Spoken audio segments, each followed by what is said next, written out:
And welcome everyone to the 19th episode of Across the Decades. I'm joined by my cousin who shares the Lopez last name. Mm-hmm. We are here, and if you wouldn't mind, you could flip around the hourglass and then we'll kick it off. So this is 1 hour. That's going to be our reference mark. So Okay.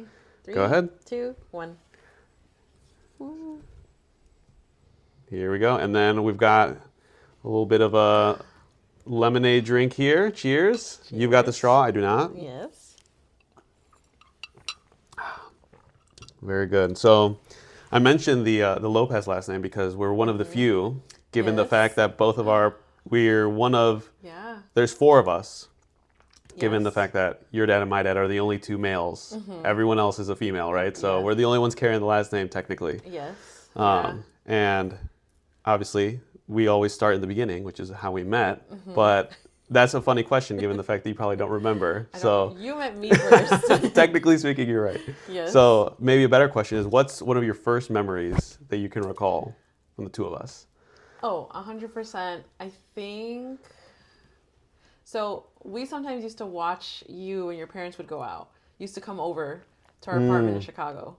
And Oh, yeah. I remember it was Halloween because I went to a Halloween party. And Wow, look It at was you, like- such a partier. I know. Such a young age. It was like, I think it was like kindergarten. It must have been like a kindergarten party or something like that. And I remember that, I think, this is kind of fuzzy because I don't know why my mom would have left me. She wasn't the type to like leave me at parties and then come back. But I remember you were there to like pick up and you were wearing your Buzz Lightyear PJs. Oh, I remember And those. I remember somebody was like, "Oh, your mom and your brother are here," and I was like, "What?" I was like, "I don't have a brother." They're like, "Yeah." They're like, "Your brother's here with your mom," and I was like, "I don't have a brother." That's and so then funny. I see you and my mom, and I was like, "Oh, but you're Yeah, wearing yeah. your Buzz Lightyear PJs." Infamous Buzz. I Oh think yes, and the slippers. I wouldn't be surprised if my mom still has those around. Really? Because I mean, I wore those. I think there were like holes in them. Like I loved that. You loved set of those. PJs, Yes, yeah. But so that's like such a core memory for me of you. Was you wearing those PJs and somebody telling me that my mom and my brother were there to pick me up. Wow. And I was like, Yeah, you must have been. I mean, you must have been like 5, and I must have been like 6 or somewhere around there. Yeah. somewhere around there. I don't remember that exact memory, but I'm trying to think of what the first one that I can think of. I mean, one of the first ones I remember with, and this is more of just like the Lopez Arteaga family, was was when Adi was born. Oh, you But remember that? yeah, but she would have. I guess we would have been. Like, what's the age difference between you two? 5 years. So how old are you when she was born? I was 5. I just turned 5. Oh, okay. Because my birthday's November, and Oh, yeah, you Ozzy just was had 5 born years. in January. Yeah. So I had Okay, I was so a fresh 5. Similar like time frame too, Timeline, because I yeah. also remember her being born. Yeah. And I remember so vividly because I mean, she was the first like quote unquote baby after the pack that we Yes, have, right? Like right. there's like the older cousin pack and then the younger cousin pack, and then Adi is like right in the middle. Yeah, she's like the little bridge. yeah, that she's like- connects yeah. the 2 groups. And so I think I was old enough to like realize, oh, this is like a new baby. Like like Jordan at that time was already, so much older. Like she Right. was obviously hanging out with us. So when Adi came around, I was like, oh, like, Yeah, a baby. and yeah, this is like a new cousin. Yeah. And then of course, after that, then you have like all of the other cousins, All right? of the Like little Eddie ones. and Jimena Yeah. and everyone else. Right. But yeah, I think that was one of like the ones that like stood out to me the most. But if it was one like specifically with you, I know there was. I mean, there were so many memories of like just us like at our house like playing, or even like at your house too. But I can't think of like any that's as vivid as that. So Yeah. I Yeah. think it was the whole like brother thing that shook me. I was like, I don't have a brother. yeah, it's like you would know. Yeah. Right. It's not like Yeah. they're gonna know more than you. Right. As what were they like? Probably like parents of some Like, friends or something. Yeah, I think it was like a classmate who was like, "Oh, your mom and your brother are here," and I was like, "Wrong kid, not Right. me." Yeah. Yeah. Well, yeah, and of course, I mean, that was what, like close to, no, that was over 20 years ago now, if you think Yeah, about it, over 20 years ago. which is crazy to think about. Yeah, the Lopez family now has changed a lot, and Yeah. now, of course, with the little one on the way, it's going to change Yeah. even more so. But yeah, Whole new generation. brand new generation. The last baby in the family, we were talking about babies, was Diego, Yeah, right? And right. he's, I think, like 18 or turning 19 soon. I think so. So yeah, there's just been a ton of like years since there's been anything like this. Yes. But yeah, I guess, I mean, there's so many things that I think are unique to the Lopez family, like the Halloween parties and obviously switching between New Year's and Christmas. Right. Like, this was going to be one of my surprise questions, so I'm just going to ask it now. So it's no longer going to be my surprise question. But what's one of your like most notable or like favorite Lopez memories, Lopez family memories? That's a good question. For me, this like imprinted like really young, but I don't remember if like you and the rest of the cousins were there because granted, I was the one being taken to parties that you guys weren't taken to. Like I was at weddings, and I don't know if you were at Tia Mili's quinceañera. No. So I was there. Really? Yes, and it is another core memory. She had this giant poofy pink dress, and for her baile sorpresa, or maybe it was her vals, I don't know which one. She literally was inside of a gift box, and they roll out this box into the center of like the dance floor, and like the lights are down, and like it's quiet, and everybody's like, oh my gosh, what's going on? And then all of a sudden like the music starts, and she like pops out of this box. Wow. Like ta-da type of style. That's nice. And I was like, oh my gosh. That's like your new dream? Yes. No, it literally became the reason why I wanted a quinceañera, because I was like, I get to be a princess. Yeah. And I grew up, like, childhood-wise, I was a little bit different than the rest of the pack. You guys were all into, like, Pokemon and, like, video games. Yeah. Whereas I was in my princess phase. You were in your princess era, and I was like, oh my gosh, she was a princess. I want to be that when I'm her age. So that was, like, a really big, like, core Lopez family, like, memory for me. I mean, I say that I wasn't there. Yeah, but right. maybe I was, and I was just, like, running around. You know, like, yeah. there's so many of those, especially in, like, Hispanic families of, like, Yes. you go and then you're just like you don't even know what the party's for. You're just exactly. running around, You're just right? there. Yeah. So I mean, maybe I was, but I feel Yeah. like I would remember that if I had been That's there. right. Yeah. And I know my parents would sometimes like drop me off somewhere, just you know, that way they could like enjoy and everything. Yeah. But yeah, that makes sense. I mean, what do you think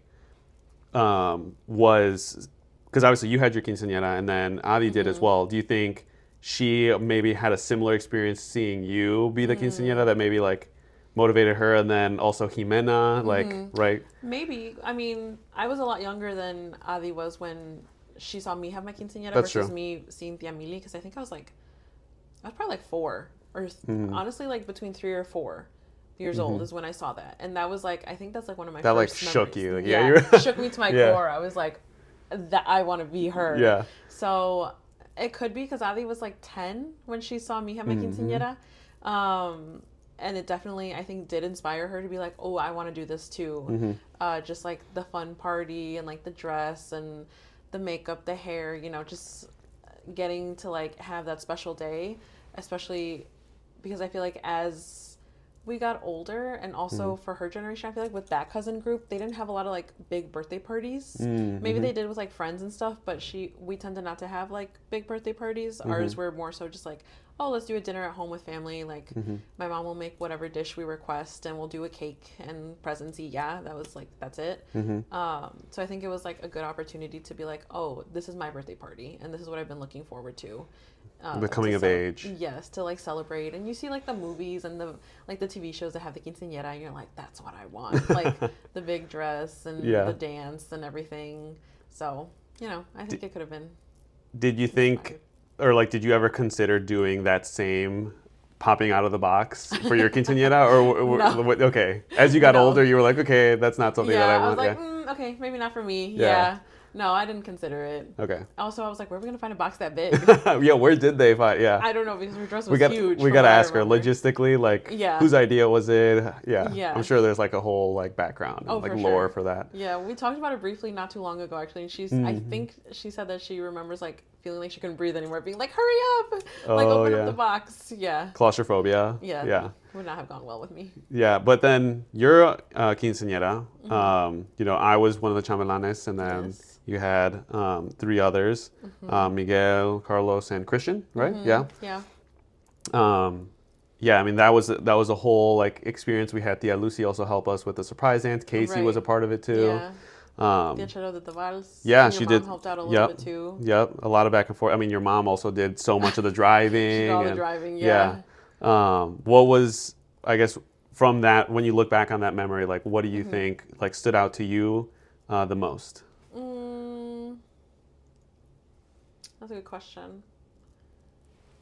I think for sure just like the selflessness of my parents. Mm, Like you mentioned, like my mom was driving us back and forth every single, like maybe not every single Sunday, but for a good amount of Sundays for like 2.5 months or so while we practiced. And it wasn't like it was like a 5 minute drive down the road. mm-hmm, Like we were driving all the way from like Indiana into Bolingbrook mm-hmm, just for these practices that were probably like an hour, 2 hour long. And then we'd do it all again the next week. mm-hmm, And with that for us it also came with like, okay, like you guys are hungry, let's go get you some food, and like mm-hmm. having to like put out that money and gas money and like that. And then the quinceañeras don't come cheap either. Right. So like just like seeing how selfless they were in order to like make that dream come true for me is what I take away the most. Of just like throughout the whole process it wasn't just, okay, we're gonna fund your quinceañera and that's it. It was like, okay, we gotta, Which alone would have been which yeah. alone, yeah, exactly, which alone, like to this day I don't know how much my parents paid. Mm-hmm. I'm a little bit afraid to ask because I'm gonna feel so guilty to know that total. But just like knowing that it wasn't just, okay, let me swipe the card and that's it, that's all I'm getting involved in. No. And then we also had like the dress and the fitting and driving into Chicago to like go look at the boutiques and Mm-hmm. just having those special memories with my parents and with my sister during that time too. And like just the whole process, just seeing how selfless they were and how enthusiastic and encouraging and honest and uplifting they were during all of that too. Because I think it can also be a vulnerable time for a girl, like trying on dresses and being like, maybe you're 15, 16 years old. That's the time when your self-identity is like coming into who you are and Very impressionable. There's a lot of like pressure with society. I remember like Instagram was just becoming a thing when we were that age. So just seeing like social media and the way that that started to affect us and how to started have a spot in our lives where it's like, oh, I like this dress, and then realizing, oh, maybe that dress doesn't look good on me. But never once did those words come from my parents' mouth. It was always like, well, you're the one wearing it, or this color really brings out your skin tone, or this color really looks nice on you, or this cut looks appropriate for your age. Because again, I was 15 years old, right? So Yeah. it's You didn't want like the super deep V cut or right. you know. It wasn't going to be something crazy, but Yeah. they always did such an amazing job of continuing to uplift me through it all and being incredibly selfless through Yeah. the whole process. That's great. And I think there's also something beautiful about, just like having a party in general, Yes. like the festivity of it all and like celebrating. Obviously, there's the kind of like the symbolic aspect of the quinceañera, but also Right. that, it's a familial event. It's kind of like a remembering a milestone or like celebrating a milestone. And just saying, could there be more quote unquote efficient ways to use your money? Right. Like, sure, you could have put that money in like a bank and like Right. made money on the interest or whatever. Yeah. But like that's like the whole point of life, right? Is like actually use what you have Right. to create memories and bring people Right. together and have a good time. Yes. I think that's also something my parents do a really good job. Like Absolutely. celebrating. I heard like my 1 year birthday party was like a banger. Where they had like a crazy like DJ and Really? like and I was probably just like off to the side, Yeah. just like sleeping or something, and they're all yeah, like we probably all were like in a room just Yeah. sleeping. I heard it snoring. was like I was like in Chicago and they had like a crazy like it like went on for like hours and they had a good time. But that's also something those are like the stories that are nice to hear. Yeah. That it just gives like more life to things. For sure. And of course like they also did like the graduation party for me, which was nice and stuff. Yeah. But I think that's where you see like the Hispanic culture, especially within our family, of like getting together and celebrating Yes. things and Yeah. making memories. Yeah, having an excuse to get together and like spend time with each other. And what was cool about the quinceañera was it was like both sides of my family, so my mom's side and my dad's side together. So that you don't usually see that happen all that often, whether distance or just like, oh well, we're gonna do it with this side or we're gonna do something different with that side. It's just bringing them together. Yeah, it's so much easier to just say, oh yeah, let's have a cake, and like sometimes it's time, it's totally fine to have like a more low key. For sure. But then when it comes to, especially with the cultural significance, the quinceañeras or the weddings and stuff like Right. that, like why not? The first communions. Yeah, exactly. The baptisms. And like the one like your party, I'm sure your parents also wanted to celebrate their own victory of like, That's true. we kept him alive for a year. Like, Yeah, we right. can do this, you know? Like, that's a Yeah. victory. Yeah, No, exactly. that's no small feat. That's a child. Yeah, that exactly. Yeah. Yeah, so I think that's part of the culture that I think we've definitely kind of garnered from our family, and the fun Halloween parties, and then also at the same time like still coming together for whether it's Christmas or New Year's, and Right. celebrating that. Yeah. Yeah, I guess that's part of the thing too. Like as we get older, we start to realize, okay, like what are the traditions that we want to keep and Yeah. carry forth? Yeah. Is that something where you had your quinceañera, obviously your sister did too, where you're like, if I have a daughter, like I'm definitely going to encourage her to like have one, or do you think you're going to be more like, well, if you want? Yeah, I think I'll definitely be like, only if you want. I'll show her the video. Maybe I'll show her the video. I don't know. It's kind of cringy. Looking But, back, yeah, yeah. I'm like, oh, why did I do that? Yeah. But yeah, definitely show her the photos. Like, I remember being little and like looking through my mom's album from her quinceañera and being like, oh, wow, like you had this, and just obviously noting how different things are now. But just feeling like I got to like know a piece of my mom from when she was 15, and like being like, oh, you were like me. This age. Yeah, like you were once a girl. Like I think that sometimes we forget as their children that it's their first time doing this too. This is their first time being that age. Exactly. Right? Like they were also 15 years old like us. And so that was a cool experience to have, of looking through her album and seeing her parents, like my grandparents, as the providers for that, and just hearing the stories of it all. I want to be able to give that to, if I have a daughter in the future, like be able to share that and share the funny stories or the lore, as we say. Yeah, exactly. Behind Yeah. the quinceañera. So if she wants one, sure, I'll try to make that happen. But also if she's like, I want to go on a trip, let's do the trip. I want to I want to do a sweet 16 Yeah. instead. Is that where you draw the I line? know, yeah. I know, you're Yeah, you're doing the Mexicana. quinceañera, yeah. You're doing the quinceañera. Yeah, and yeah, that's where, like, to your point, I know there's like a picture of my mom and also my tia Erika on my mom's side, where when they had their quinceañera, like my grandparents did, everything they could to do it for Yeah. them, and you see, it's just like a little snapshot in time, but there's like a Yes. picture in their home of like, Yeah. this is that day, and we Right. like really made it work and like happen, through Yeah. whatever means, like Right. whatever's available, but it's a celebration that's celebration, yeah. really nice, and For sure. you look back on it fondly. So yeah, I also wanted to ask, speaking of Mexico, you spent Yeah. time living there for a few did. months. You were in Yes. Querétaro. Yes. How did you decide on Querétaro, and I guess what was your experience living there? So, decided on Querétaro because it was, I think, the only program that my college offered for a semester. So originally I had wanted to do a study abroad in Costa Rica, but that would have been a summer program, which would have been out of pocket instead of covered by my financial aid and FAFSA. So my parents were like, yeah, let's maybe do the semester one. Yeah. So I was like, okay. So I went the second semester of my junior year, And for those that don't know, where is Querétaro?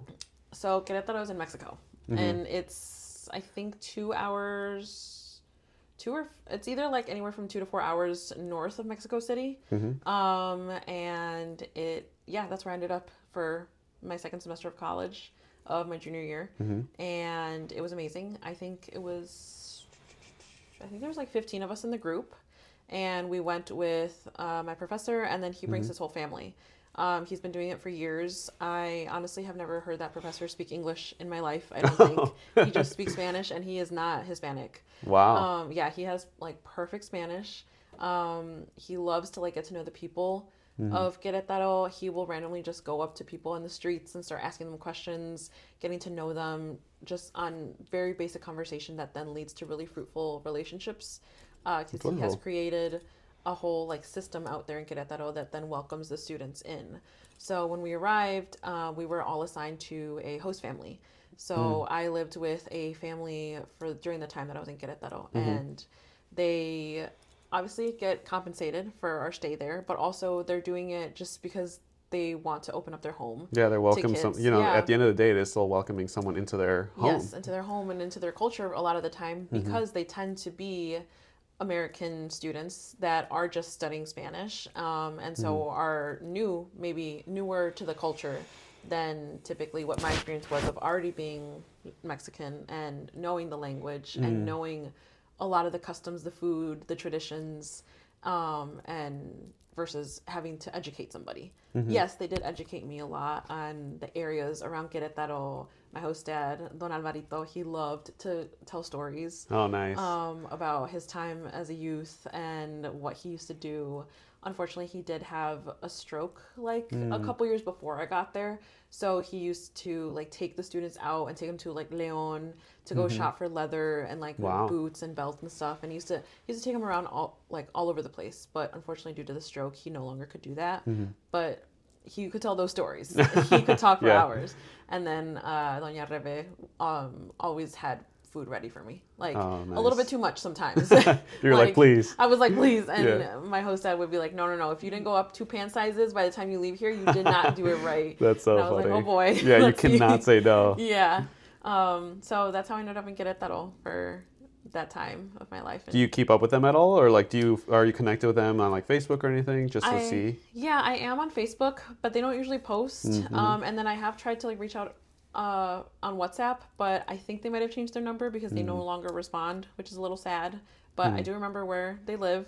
If I was ever to go back, you'd go knock on the door. Yeah, be like, hello. Well, if we make a clip out of this, you can send it to them on Facebook, and then they'll know. How's their English? Yeah, I don't think passing or no, I don't think no. A lot of them didn't speak any English. Oh wow! So then the program then for them was purely in Spanish, and then they And a lot of them tended to be like older couples or just single women who were empty nesters and wanted, I guess, to had an extra bedroom or something. Yeah, exactly. Had an extra bedroom and wanted to open that up to a student, which is really, really cool. Wow. And they spread us out throughout Querétaro and like the center. So it was the centro, and then some people lived there. I lived more on the like outer parts, so I had to take the bus, La Ruta. I had to take it every day to school. I lived actually by the Querétaro soccer stadium. Oh, nice. La Corregidora.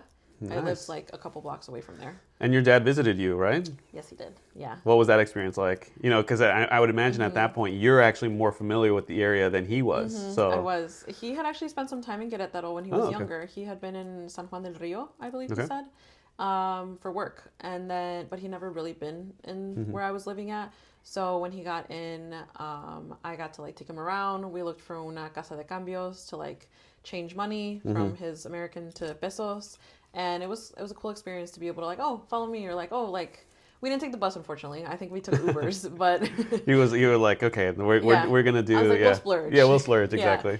But I got to like show him around the centro a little bit. We didn't spend too much time in Querétaro because when he visited me, I think the next day he got there on a Friday, and then Saturday morning early we left and we went to visit my abuelita in Temisco. Gotcha. So we weren't there super long, but it was still a cool kind of showed him the ropes a little bit. Yeah, be like, look, welcome to my city. And what's like, I mean, I'm sure they have a dish, but what was part of their local cuisine that you wouldn't have seen somewhere else? Or something that stood out really that they do better than somewhere else? I was introduced to tortas ahogadas in Querétaro, which I had never heard of before. Basically, it's a torta, and then they have like caldo or like a salsa, and they drench it in the salsa. And so do you eat it like with utensils? No, I've seen it, but I've never actually like. Where I was at, you just grabbed it and you just went to town. Yeah, you had a lot of napkins. That's That's where the 2 pant sizes come into play. Exactly. Yeah. Wow. And there was a place that sold churros for like, I think it was probably like 10 for like 20 pesos. It was amazing. Yeah, that's also where the 2 pan sizes came in the centro of just like going to the churreria and being like, oh, me dan unos churros. You're like, okay, I'm gonna stop by really quick. Yep. Yeah, it's all the walkable experience. A sweet treat. Yeah. Let's go get some. Nice. And is that a program that's still like in effect now? Like, did Adi consider it or? She did not, because she didn't major in Spanish. She only minored. Okay. And then her mentality was, I want to do my own thing, and I said, props to you. Yeah. But no, Makes sense. didn't. Yeah, she didn't consider doing. But it is still up and running. The same. I think it's the same professor he does like every other year, and I think there's now like an econ professor that goes on the odd years. But he's still in touch with the same families. He has other professors out there that he's met and connections that then take you throughout Mexico. So when I was in Querétaro, I wasn't just there. We'd take sometimes week-long trips, sometimes just weekends. We went to La Peña de Bernal, which is in Querétaro. We went to Oaxaca. We went to San Ooh. Luis Potosí. We went to La Ciudad de Mexico. So we did explore quite a bit, and it was really, really fun. What if so you did like weekend trips, I imagine. Which of those places do you wish you could spend more time in? Oh, 100% San Luis Potosí. Really? 100%, yeah. I thought you were going to say Oaxaca, so I'm interested. Oaxaca was really cool in the sense that we got to see the livelihood of a lot of the locals. So we got to go visit the talleres where they make the alebrijes, which for people who Give the don't context, know, yeah. alebrijes. If you've seen the movie Coco, then it is the little like dog that's in the main character with the main character.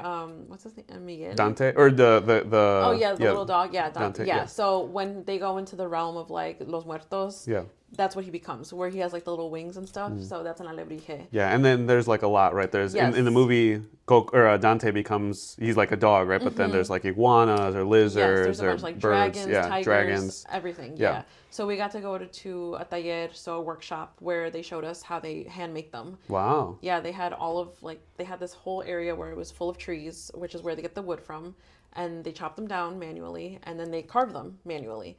And you just see the men sitting there carving them like with the wood in between their legs and just like going at it, carving with like a little pocket knife. Wow. And that sometimes some of them were like this big, some of them were super tall too. And then you have the women that typically are the ones who will paint them and design them. And everything is done by hand, which was incredible because their attention to detail. I imagine was that's the impressive. artisanry and like Yes. I imagine like like a long line of tradition. And, So we got to see that. We got to see how they make a lot of the clothes. We got to see how they made rugs that were really, really detailed and beautiful. They make their own dyes. We got to see some of the local artists who also have their talleres who will make paintings and like prints. So that was really cool about Oaxaca. Did you get to go to? And it may have been like a different time of year, but the Guelaguetza, I think that's the annual parade that they have in Oaxaca. I don't know where. No. Okay. Unfortunately, no, because we were there from January till May. Oh, okay, yeah. I think the Yeah. Guelaguetza is in like September. I Okay. think. Yeah. Gotcha. No. But San Luis Potosí was Yeah. really Well, fun. what stood out from San Luis Potosí? The nature. Really? I'm not a nature girl. Yeah. We just discussed We just this. said Yeah. it. But it was super fun. Like the botanical garden, they have one out there that was really fun. Very what's the word? What's the term? Like artisty, like kind of like a little bit trippy, like a little bit like what was this person doing when they thought Yeah. about this? Yeah. The kind of- imagination is kind of yeah. I forget the actual term for it, but that was really fun to explore. And then we got to do some canoeing on like a local like lake Rio area. I've never seen clear bluer water in my life than there. And then the food was amazing. It was all like mariscos, so seafood. Wow. And it was just delicious. We went on like a really crazy hike where we got to see this migration of birds come in. It happens every single night. The birds leave early in the morning from like a cave where they all live in. And then at sunset, they all like flock back into the cave. And it was just like a really cool experience. Wow. Yeah. So. Yeah, nice. and oh well, that terrain is a very mountainous. Is it mountainous or is it like is Querétaro also like mountainous? Yeah, a little bit. Okay. Yeah, you can see the cerros. More like varied terrain than you. Yeah, of Yeah. course than what we're used to in the Midwest. Right. Yeah. Yes. So yeah, they did have mountains. I think Querétaro was more so like valley style. Okay. Where so it was a little bit chillier. But then San Luis Potosí, we went. And you went like during the winter, like Yes, early spring, late winter. Yeah, I think we were there in March or so. So it was cold. It was like a lot of rain, so it was really like cold I to your see. bones, kind of. Right. Yeah, but it It's was the really wet that cool. gets you. Yes. That once you get 100%. soaked, yeah, it's Yeah. like you got to be careful. Yes. Oh, and we also had ice cream randomly on the side of the road. I remember trying tequila ice cream, and that was really good. There you go. Yeah. Now you mentioned very blue waters, and another place where you got to see very blue waters is Hawaii. Yes. Now you spent time there actually during the COVID. Was it right before? Like you went there right before COVID hit, Yes. and then you were there for quite a while. Was it like 3 years? Like how? No. It wasn't that long? No, it wasn't that long. I think it was. So I moved out there in August of 2019 after I graduated from college, and I moved back home early December of 2020. Oh, So okay. it was like a year and a half. Oh, okay. Maybe it Yeah. was just like the COVID extended everything. I Yeah. think so. Yeah, it just felt longer. And so, yeah, what drew you to Hawaii in the first place, and then what was your experience, especially living there during that time? So senior year, I went through like a couple life changes. You know, I was not sure like what I was gonna do. Like, am I Senior gonna year go of to grad? college. Yeah, senior year of Yep. college. I was like, am I gonna go to grad school? Am I just gonna find a job? If I'm finding a job, what am I looking for? Mental health wasn't all that great senior year, but one thing that for sure like kept me going and encouraged me was friendships. So senior year is when I made like my best friend, that connection. Her name is Grace, and that's when we met. And she is born and raised in Hawaii, and just started randomly, kind of joking, being like, "Oh," to me and like two other girls, being like, "Guys, we should move out to Hawaii. Like, let's just do it. Yeah. Like, what are you doing after graduation?" And I was like, "Oh, nothing. Like, I didn't have anything set in concrete yet." And so she went to school here in Wheaton. Yeah, she went from Hawaii to Wheaton, which everybody's like, Wow. why? Yeah. And so, it just kind of it was a joke, oh, we're going to go to Hawaii after graduation, we're going to do it. And then come January, we were kind of like, should we do this? What's stopping us? And it was kind of I had to pause and think like, okay, I don't have anything lined up solidly for a job. I'm not in a relationship that's keeping me here. I'm not like married. I don't have kids. You're at I an don't have age where you can make this. right. Yeah. I'm like, what am I gonna lose? Nothing. So we decided to make it official. I think I bought my ticket in like July, so one way to Hawaii after I had graduated, and moved out there in August. And we lived in this tiny little matchbox of an apartment, a 2-bedroom, and it was 4 of us in the apartment, so 2 and 2. Just kind of like college, so it didn't feel super crazy. The adjustment wasn't I mean, I would imagine there was a big adjustment just lifestyle wise because it's Yeah. Hawaii, right? Right, yeah. Lifestyle wise, it was. And also just being on your own. Like, I was on my own at college, but when you're in school, at least I was living on campus still, so I still had access to the dining hall. I True. could just walk in there and I was being fed. I'm hungry. Yeah, I'm hungry. What should I eat today? Yeah. I didn't have to think about making food or working enough to like have money to sustain myself. The bills, yeah. Just any like everyday groceries. What? Like, yeah, I'd go shopping occasionally for like stuff to cook for myself at college, but it wasn't to this extent. So that was definitely a reality check. And working, so when I was there, I was working 2 jobs. Everybody says, oh, like, so you were at the beach every single day?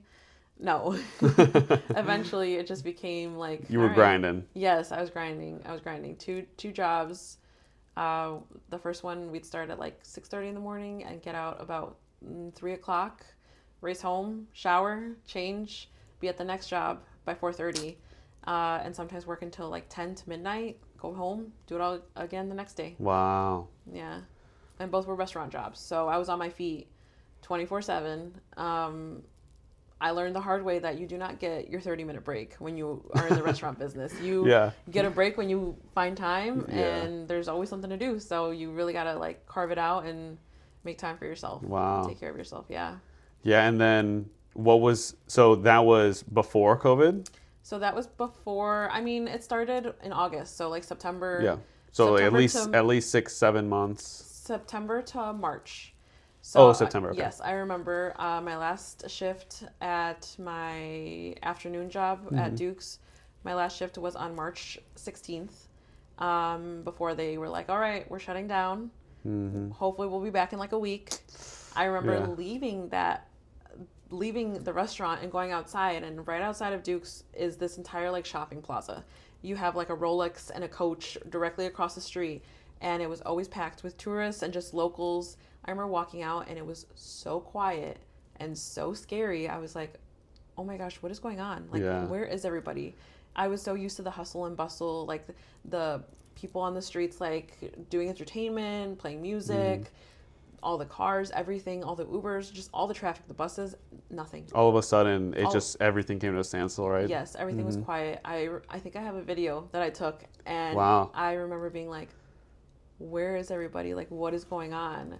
And after that, unfortunately, I never ended up going back, because I ended up, once things kind of calmed down and people kind of returned back to work, maybe about September, they didn't need all of the staff. And I was one of the newer staff, so I was not called back right away. And I ended up leaving Hawaii in December, so I never went back to work. Anyway, Yeah, and I had just moved up from like hostess to cocktail server, where I was like, oh, I'm gonna make more money. Ended up not even. Yeah. It didn't Jokes pan on out. you. Yeah. I trained for like 2 months and nothing. Well, can you make a mean cocktail now? Oh no, I was just serving the cocktails. I wasn't making them. Okay, I was running from not a mixologist. No, I was running from the table to the bar back to the table, Gotcha. and trying to balance everything on a tray in my hand, praying that I wouldn't drop it. You're like, please, yeah. But I did drop it. There you go. On a guest. Oh no! What was that like? That was like one of your first experiences with a cocktail? Yeah, it was my first shift on my own. Like I was like done training. Usually I had like my trainer with me the whole time, advising me like, oh, hold the tray like this, hold the tray like that. And I was like, all right, I'm good. Like it's fine. My first shift alone, I think it was probably like, it was one of my first couple of tables that I went to. And I remember I had 2 glasses of wine, 2 mixed drinks, like fun cocktails, and 2 lagers. And the glasses were really heavy. Especially the beer ones were super duper heavy. So I remember they just you have to kind of arrange your tray as you see fit based on what tables you're going to hit. Well, I had already hit the beers because I wanted to get those off my tray first. And then I went to go serve the mixed drinks, the fun little cocktails. And one of them had this like back scratcher that they add in. What does that mean? Like a back scratcher, like oh really? Like it's a long stick, and it literally. So it is a fun drink. Yes, like literally, it's like a souvenir, and it's inside of the drink. And so I went to go serve it, and as I'm trying to balance it, imagine like the tray is in this hand, and my right hand is my dominant hand. So I'm grabbing the cups with this. I'm trying to balance it, and as I'm balancing, I'm looking down, and this hand slowly starts tipping, and boom. The 2 glasses of wine go spilling on this Australian man. I felt so bad. I was so embarrassed. I just wanted the earth to like open up and swallow me whole. Oh no. I felt so bad. Thankfully, he was staying at the hotel like right upstairs, so he just went to change. Oh, okay. But they did not tip. Yeah, that makes sense. They did not tip.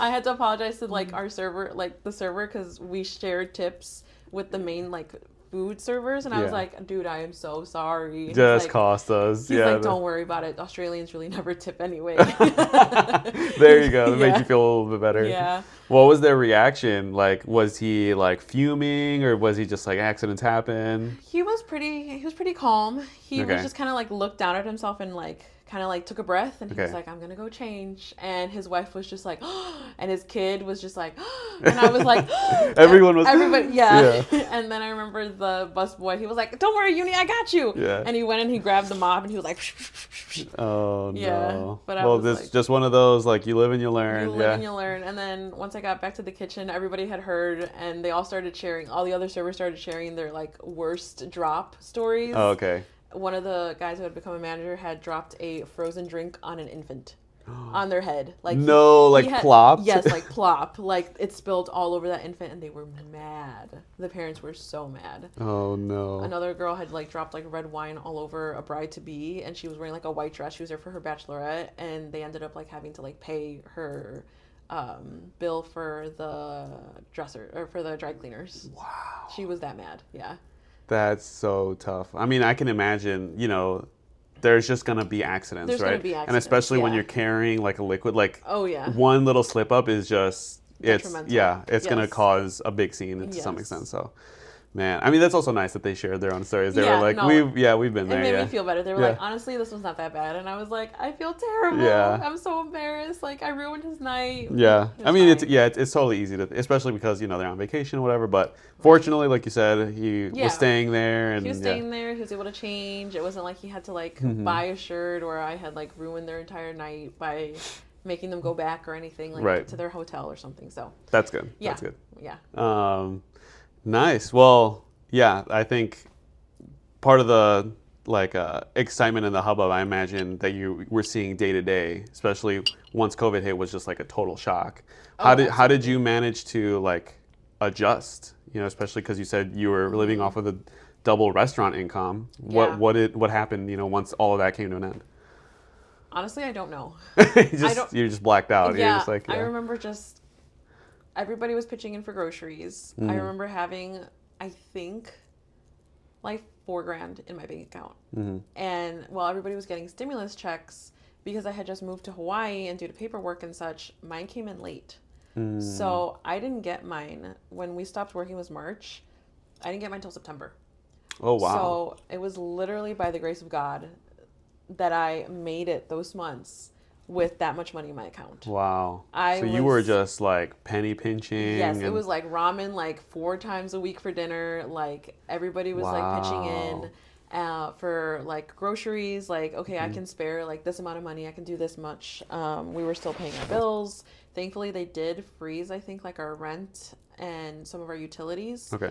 Because everybody had all of a sudden like, Hawaii is a tourism place, right? It's based, economy is really depending on tourism. So they knew a lot of people would be out of jobs. So thankfully we were able to like pause our rent for a couple months. Okay. But unfortunately 2 of my roommates ended up moving back to the mainland or here. The mainland. The mainland. Yeah. They ended up moving back. So that kind of left me and my friend Grace, who was out there by ourselves in the apartment.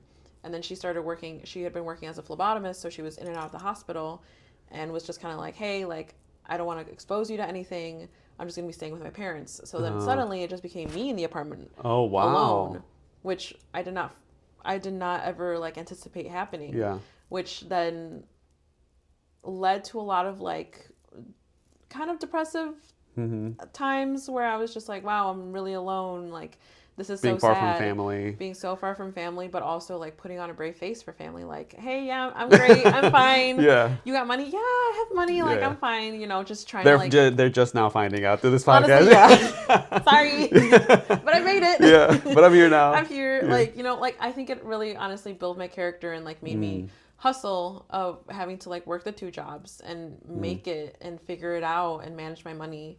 And just realize I thrive with being around people. I don't do well with being isolated and being alone, which most people don't. But some people, introverts love being by themselves or like recharging. And but even then, it's still like a recharging to be back with people. You know, like it's not good for man to be alone, right? Exactly. Like that's the takeaway. And yes. I think that could also be like part of the lesson of like, okay, well, you did this exploration, like now you're home, right? Now You're like, I'm okay, home. yeah.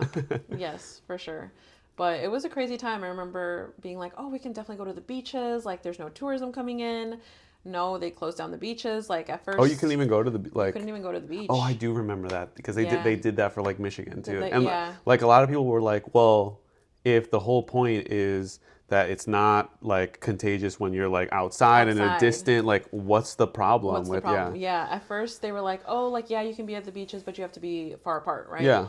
That's fine. And then in came another news wave of like, oh, actually, you're not allowed to like lounge at the beach. You have to be actively in the water to be able to be at the beach. All right, that's fine. Like, we're in the ocean. And then it suddenly became, you know what, all beaches are closed off, and they were patrolling the beaches. Like, they had, I don't know if it was lifeguards or police, like on the little like 4-wheelers in the sand, like going up and down the beaches.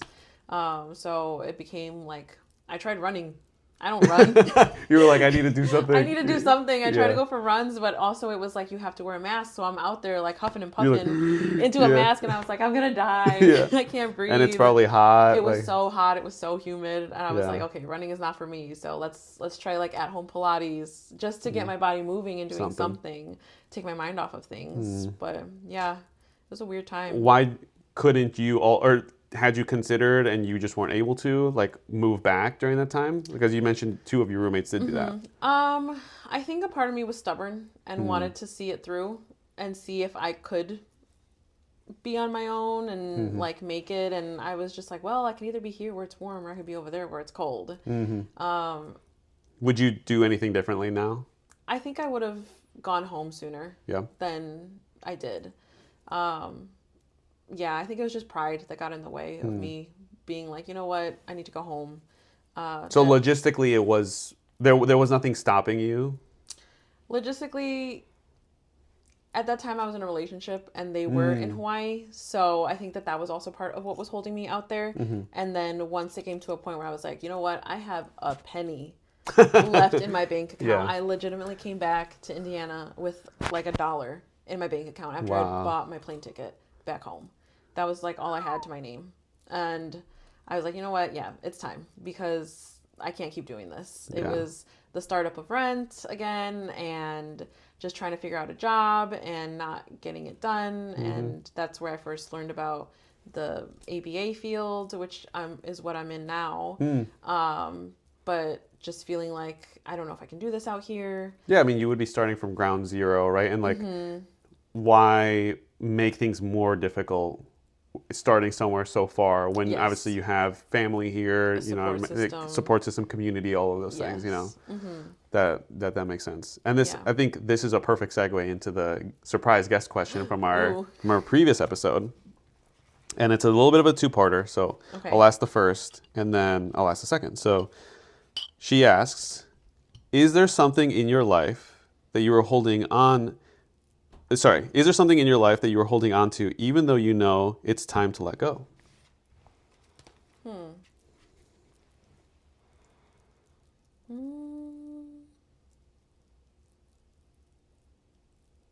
I don't know. That's a good question. It's kind of like you really got to like look in there. Yeah, I Yeah. really gotta like dig deep. Well, and what made me think that it was like a good segue was the fact that you said like a big part, at least looking back on it, that you think kind of led to you staying there longer was your pride. Like, do you think that that also was something that, did you recognize it in the moment?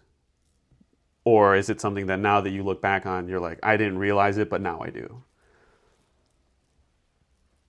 I think in the moment I knew, because also it was just like not wanting to admit the like lack of funds that I had, but it wasn't to the point where it was unhealthy or I had to like Okay. Yeah. do something irrational or unethical in order to provide for myself. It was just more so me being like, nah, I'm fine. You didn't have to go like Yeah. go steal someone. Give me your lunch give money. your lunch money. Yeah. Something like that. Yeah, I guess is there anything else that you think you're like kind of holding on to that you're going into maybe the new year or like as you're entering, I don't know, like a new stage in your life that you're like, okay, that's something that I think I need to address or let go of to some extent? I think I'm seeing this like recently. So as I mentioned before, like I enjoy lifting. So I lift at the gym like 4 times a week or so. I try. And just yesterday I realized I think it was yesterday. Yeah, last night I realized I had never been able to do a pull-up. Granted, not a lot of people can do a pull-up, right? It's hard and you have to put in the work for it. You can do a pull-up? I'm getting there. Okay. I'm getting there, but I've been lifting since 2021. So I've been lifting for 4 years. And I feel like it hasn't been up until like probably like the end of last year, beginning of this year, where I'm like, I'm proud of the progress that I've made. Oh, for sure. And I'm like finally seeing the difference. Whereas before other people would tell me, oh yeah, like I see a difference. And I'd be like, really? Cause I don't feel it. I don't feel stronger. I don't feel like I see anything. I'll look back on pictures and yeah, I'll see like, oh, I've made improvements here. I've made improvements there. I've gone from like, I guess what I would have considered myself like skinny fat or so, just like pretty thin, but unhealthy. Right. To now where I'm like, oh no, I have a good like foundation of muscle. I'm strong. We're still working on the cardio, but I think a lot of people are. yeah, So. but there's that. And just kind of the mentality of maybe making excuses for myself of like, oh, I can't do it because it hurts my hands. Oh, I can't specifically towards like the pull-up. Oh, I can't do it because I'm not tall enough to reach the bar. Oh, I can't do it because I have a previous injury that prevents me from working on my core. So because my core is weak, my pull-up is weak. Therefore, I can't do a pull-up. Gotcha. And then just realizing that I'm making those excuses a little too often. And if I'm just seeing it now in the gym, where else am I making those excuses in? Just trying to like look into my life and be retrospective and say, okay, where do I need to be challenging myself more? And where are there actual challenges that I can admit, maybe not defeat, but for the time being admit, okay, I'm at the point where I've pushed as hard as I can. I need to give this time to work on it or maybe approach it from a new angle. But where am I making up those little silly excuses because I don't want to put in the work or because it's hard, because it's causing me pain. But at the end of the day, I'm fine. My hands are fine. I have calluses, but it's like I'm working hard. From the hard work. Right. And just being able to like hang now, do like a little dead hang from the bar for like 15, 20 seconds. Whereas before I used to just look at it and I'm like, I can't jump that high. I can't do it, Yeah. and walk away, or Right. just be able to hold on for maybe 2 seconds and just be feeling so defeated and being like, well, I'm lifting. Why can't I do this? I wasn't putting in the work. I wasn't putting in the effort, and my mentality was just very weak on setting that goal and wanting to meet it. Yeah, no, I think that's great, and I like how you tie into the insight of where else is this, cropping up in my life, right? Right. And before I ask the second part of the question, I like also what you said about not, well, one, making like an excuse too early, but also not like dismissing all of the gains and like hard work and Right. results that you've actually been able to achieve, because I think it's easy to swing like on either one side of the spectrum where you're like, why am I not, benching X amount, or why is my deadlift or my squat, like I should be this, that, right? But you have made noticeable gains, right? Like you mentioned, there is not only like the visible, like visual aspect, but I think you can look at the numbers and you're like, okay, well, clearly, like you said about the dead hang. And then, but on the flip side, not lying to yourself about like, oh, like I'm just going to go in there because I've been lifting for so long. I'm just going to put on these like super heavy weights, and then you risk injuring yourself, right? Yeah.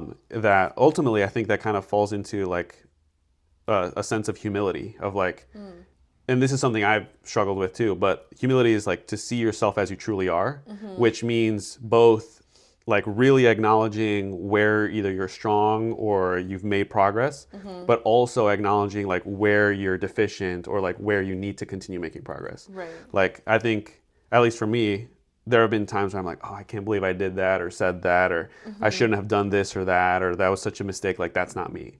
But in reality, it is me, right? Because I'm the one that did it. Like it wasn't someone else that did it. That was me in the moment, Fully right? consciously did it. And so I think it's easy for pride to step in and be like, oh, like that wasn't me. Like I would have never done that. But the whole reason why I'm thinking about it is because that was me that did it, right? So it takes like that sort of humility, even in the gym too, of like, well, is it that I don't want to do it because I'm scared that maybe I'll fail? Or is it because, like that's actually a risk to my health because I shouldn't get under the bar if it's too heavy, right? Right. So that's where I think kind of like figuring out what the motivations are between, like on one hand, it can be pride, but on the other, it's also just recognizing, Yeah. wanting to be safe, right? Right. Of course. So the second part of her question is, now that you've identified this, she asks, if so, how can you unburden yourself? So what is it that is going to help you kind of move forward or move past this? Well, I actually have, especially after last night and then like this morning's lift where I'm hitting numbers that I haven't hit before. Again, because Very nice. a little bit of fear of re-injuring myself and kind of using that as having that mental block, but then also a little bit kind of hiding behind that previous injury, and just like not, and having the kind of like a weaker mentality of like, oh, making those excuses. I am actually challenging myself for this next month, or I mean, I guess starting maybe even tomorrow or Monday. I'm like, okay, where else am I lacking within like my physical health, just overall? Like I said, cardio. I'm not a runner, but I am going to challenge myself at least like 4 times a week. I want to hit the stairs, and I'm saying this to myself. This is for future me. Yeah. Looking back. Yeah, I hope you better have stuck with it. I want to hit like the Stairmaster and be able to like improve my breathing, improve my cardio health, like my heart health, and be able to look back and know that I was able to accomplish that goal of just, okay, we're going to do it for a month and see where that happens. And they say a habit is created in like 28 days or so. So hopefully within those 28 days, it'll become a habit and it'll hopefully become second nature. And like brushing your teeth. Exactly. I won't have the excuse of like, oh, I'm too tired after work, or I have X, Y, and Z to do. If it's 45 minutes out of my evening, it's 45 minutes, at the most probably an hour. I can give myself that hour, and I deserve to give it to myself. I deserve to look out for future me and my health, and also just to be able to say, I did it. Like, I did that. The like accomplishment. you can. Like the accomplishment. So working on those smaller goals and not hiding behind the excuses anymore. And so the approach generally speaking, then is it coming down to like accountability and like really setting a goal for yourself and saying like, if I accomplish this, then you start to build some momentum or something like that, or do you go with like, do you have a gym partner that you're like working with, or can I at least say like, hold me accountable, like I'll hold you accountable to this, you'll hold me accountable to that? Definitely accountability for myself within myself Okay. of like that's what and I've told a couple people about this goal. I do live with my boyfriend Oscar, so he's the one who's definitely going to keep me, or I'm going to ask him to keep me accountable. There you go. Yeah. Be like, yell at me if I say if I'm feeling lazy or if I'm tired. Just Right. remind me that I have this goal for myself and that I will be so proud of myself when I get to the end and see those results. And then also just being inspired by a friend of mine who is doing 75 hard, and he's killing it. He's doing amazing. Honestly, he is setting the goal and he is hungry for it. And Nice. I see that hunger and and that's inspiring me. Like, I want that for myself. I want better for myself. Even if it's something as like, I guess for some people it could be so easy as like, yeah, just go on the Stairmaster for 45 minutes. It's not that hard. But if I can accomplish that, then I can start setting my mind to accomplish further things, whether it's like career-wise or life goals, or just knowing that I can hit those goals will then further empower me for something new. Yeah, I think that's where you see just the impact and the importance of having, friends that motivate you and inspire you and like are striving towards something, because that is like infectious, right? Like Yes. it just like, it's like a little bug. You're like, okay, well now I want to do X, Y, or Z, and it gives you something to kind of lean on when you're like lacking motivation, Right. or and they just help uplift you and make that possible. So yeah, that's great. The surprise question that I have is knowing, well, I guess not necessarily knowing, but given where you are in your life, what's a piece of advice you would give to yourself at your quinceañera? That's a good question. 15-year-old me. Wearing the purple dress, Wearing the which purple is still your dress. contact picture on my phone. It's still Hilarious. I'm never changing You're it. It's never like changing it. That's funny. Let me think. I was in high school. I would say a piece of advice.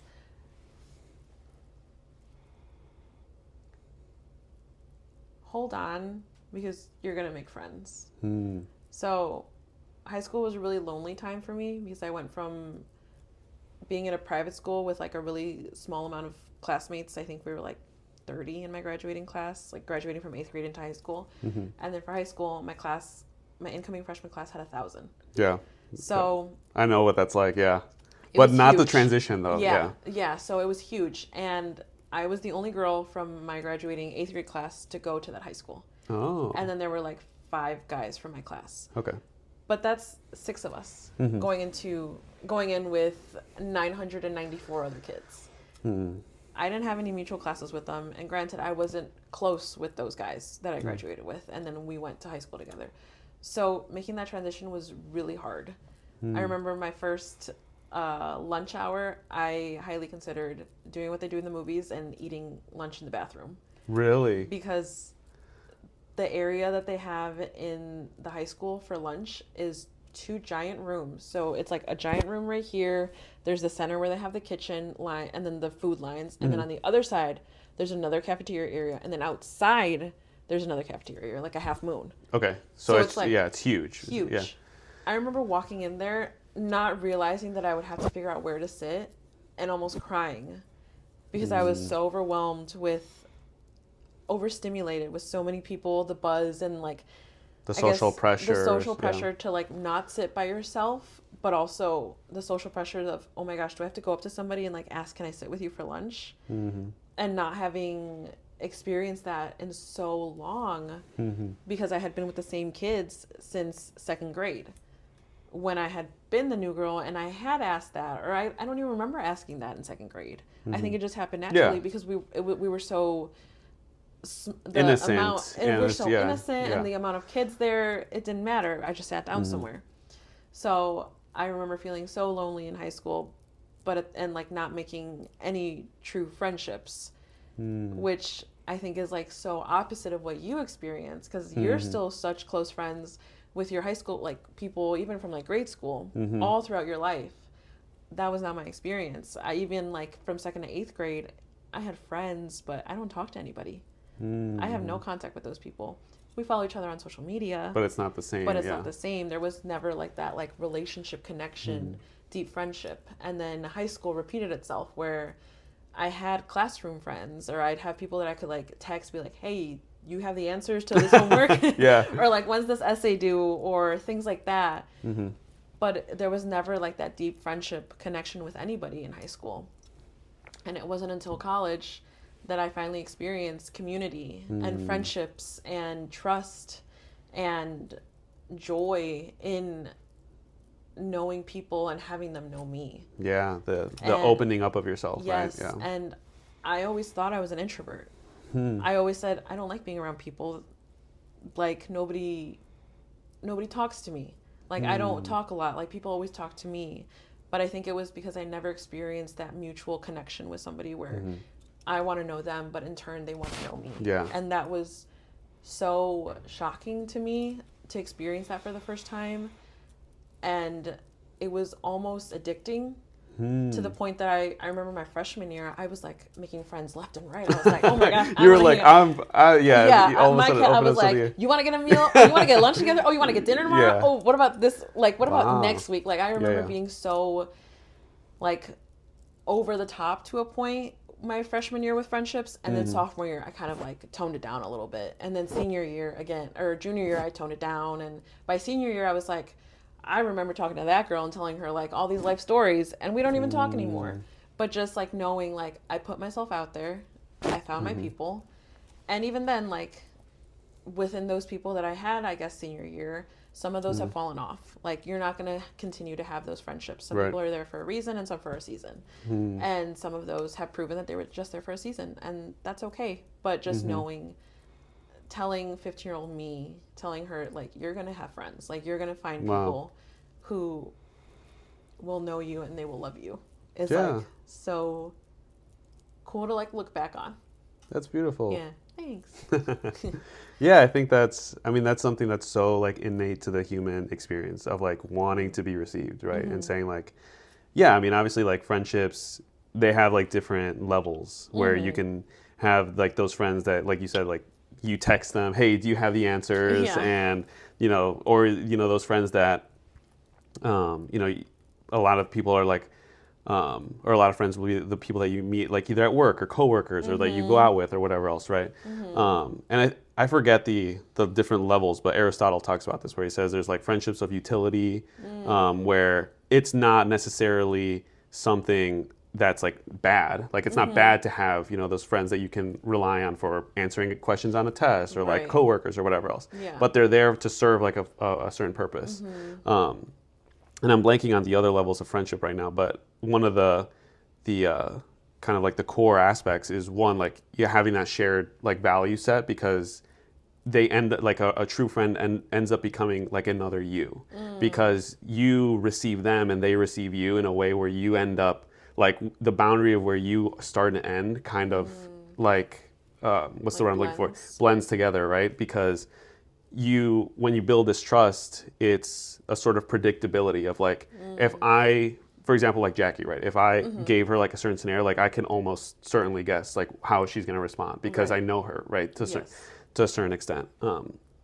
But if you've never had that experience, I could easily see that being like, just like an addiction, right? Where you're like, it's such a innate, like core thirst that we have. Yeah, it's a need. Yeah, it's a fundamental need that I forget where I heard this, but they said in addiction is wanting to draw an infinity out of something that's finite, because you're looking for something that you'll never want, or you'll never be fully satiated, right? Because you want that community, the vulnerability, the opening up, like the really getting to know someone. But ultimately, like within this life, we're kind of limited, right? Because we have other needs, right? Like we have to eat or go to work, or sleep. And so it's easy to maybe from like if that was your first like real expression of like being able to receive someone and then also be received, to be like, okay, well I'm gonna make it so that then like once I'm done meeting this person, I'm going to meet another person, then I'm going to meet another Yes. person, Yes. and so it's easy to kind of like get carried away. But ultimately, I think to your point where you ended up mellowing out because you realize that it's not just like that initial contact, it's actually like the deepening that really matters, that like continues to happen, right? Because you never fully know someone, right? Like there's so much to each individual person that really what matters is like having those few really close friends that you can rely on. And it seems like you're there now. Yeah. I think so. Yeah. I hope so. I don't know. There's always room for more friends. Yeah, yeah. And like you said, like people are there for a reason and others there for a reason. The way I think about it is if you think of life as like a bus, some people get on for a little bit and then they get off, and sometimes they get back on, right? Right. But some people are there from the beginning and they're there like the whole way. And I think it's also, good to remember, family too, right? That there's that bond that's like unique to family members, whether it's like cousins, but also, people that are a little bit older, a little bit younger, right? Aunts and uncles, or in the future, maybe nieces and nephews, right? That the friendship looks a little bit different just because of that familial bond, but that it doesn't destroy, like a familial bond doesn't make friendship not existent. It just adds a different layer to it, For right? sure. Yeah. So Or siblings. same thing, with Ali, I'm sure. Oh yeah.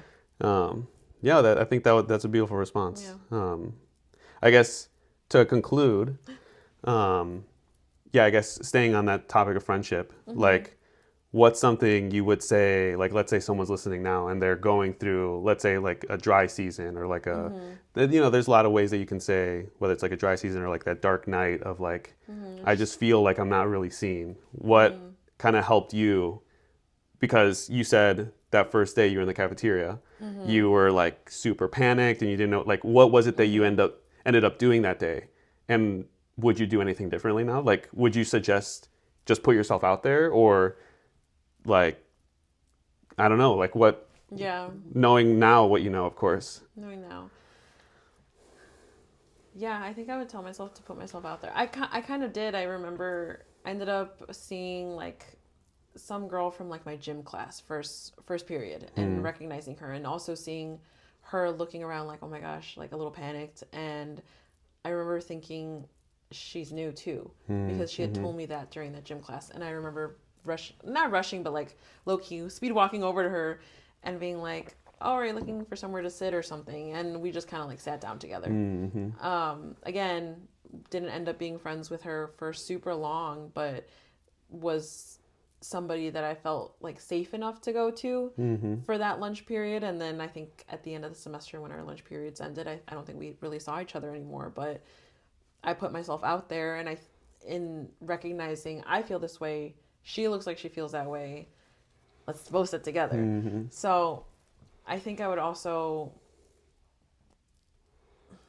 I want to say that I would tell myself to put myself out there, but it's so scary. It's so scary. Yeah. I wish we were like little kids. Like, I feel like you hear about little kids being like, do you want to be my friend? Like, I wish we were vulnerable enough like that as adults to go up to new adults and just start those conversations. Yeah. It's hard and it's scary, but I think I would tell myself to like give myself some credit. Like, you are a person who has value.